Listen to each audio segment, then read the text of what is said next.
নমস্কার, আমি ডক্টর রমেশ মণ্ডল। আজকে একটা গুরুত্বপূর্ণ বিষয়ে কথা বলবো। একটা ল্যাব্রাডর, যার বয়স 2 বছর। আমরা হঠাৎ করে খবর পেলাম যে সে শুয়েছিল। শুয়ে থাকা অবস্থাতে হঠাৎ করে কনভালশন হচ্ছে, মানে কাঁপতে থাকছিল। তো পেশেন্ট ওনার বা পেট প্যারেন্ট উনি বুঝতে পারছিলেন না কি করবেন, তো আমাদের সাথে কন্ট্যাক্ট করলে আমরা বিষয়টা আরও ডিটেলসে জানতে চাই। তো ওনারা বলছিলেন যে খাবার খাওয়ানোর আগে, দুপুরের খাবার খাওয়ানোর আগে ব্রেকফাস্ট দেওয়া হয়েছে, কিন্তু উনি লাস্ট 1 সপ্তাহ কোনো এরকম হয়নি যেটা ওই খাবার খাওয়ানোর আগে 30 মিনিট উনি হাঁটাতে নিয়ে গেছিলেন।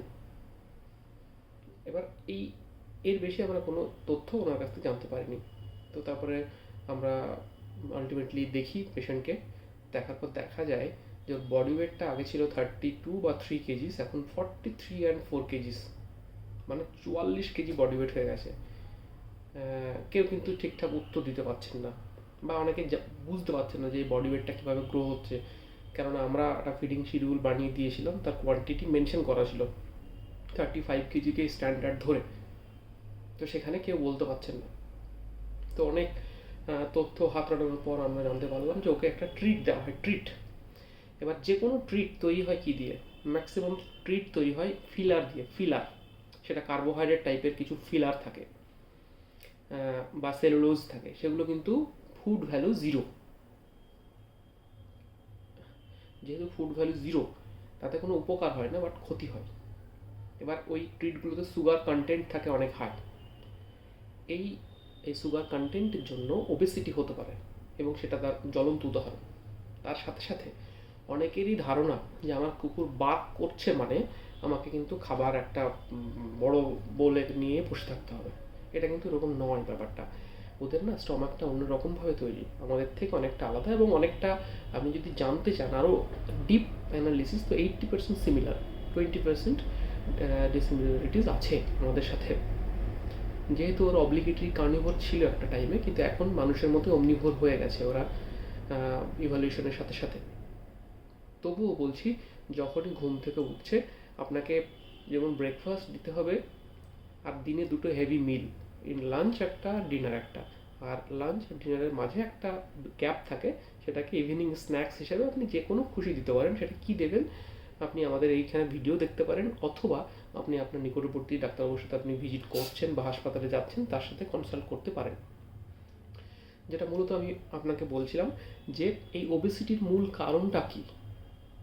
তার কারণ ও শুয়ে শুয়ে থাকা অবস্থাতে যেভাবে কাঁপছিল, এটা ভয়ঙ্কর একটা পরিস্থিতি।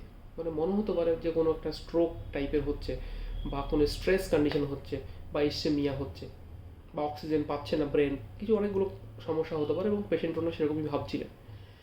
এটার মূল কারণ হলো ওবেসিটি। ওর বডি ওয়েট যেভাবে বেড়ে গেছে, সেটাতে ওর বডি ওয়েটটা বিয়ার করতে পারছে না ও, এবং যে কোনো জায়গায় বসলে না ও বাঁকা হয়ে বসছে, বা একটা ব্যালেন্স থাকছে না। তো এমত অবস্থা আমাদেরকে কি করতে হবে? খাবার তো কাট ডাউন করতেই হবে। আপনাকে এক্সট্রা যে খাবারটা, যদি আপনার মনে হচ্ছে যে ও বার্ক করছে মানে আপনি অতিরিক্ত খাবার দেবেন যে কোনো সময়, একদম দেওয়া যাবে না। লাঞ্চ আর ডিনার হেভি মিল, এর বাইরে ব্রেকফাস্ট আর ইভিনিং স্ন্যাক্স, এর বাইরে কোনো ফুড দেবেন না।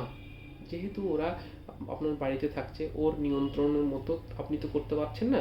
আপনি যা করছেন তাকে ওকে মেনে নিতে হচ্ছে, বা ওর মনের ইচ্ছার উপর অনেক কিছু নির্ভর করে না।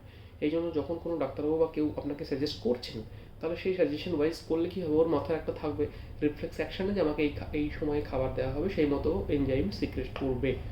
এটা রিফ্লেক্স অ্যাকশান, এটাকে কিন্তু আমরা উপেক্ষা করতে পারি না। এই জন্য এক্সট্রা খাবার দেবেন না। কোনো ট্রিট যদি বেশি খেতে চাই কখনো দেবেন না। ট্রিটের মতনই দিতে হবে, দিনে একবার ম্যাক্সিমাম, বা অল্প একটু।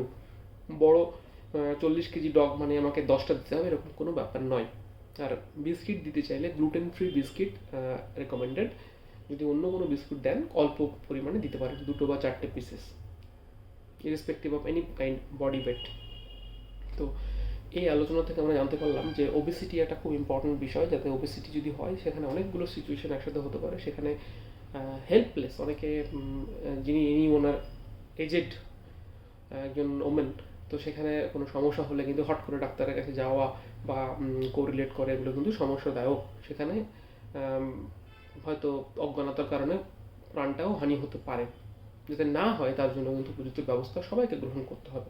তাই জন্য সবাইকে আমি অনুরোধ করছি, খাবার দেবেন, খাবার মেপে দিন। কেননা এক্সট্রা কার্ব ওর শরীরে কিন্তু উপকার করবে বরং অপকারই করবে। সঙ্গে ছিলাম ডক্টর রমেশ মণ্ডল। যদি আপনাদের এই বিষয়ে আরও কোনো ডিপ ধারণা দরকার থাকে তো আপনি আমার সাথে কন্ট্যাক্ট করতে পারেন।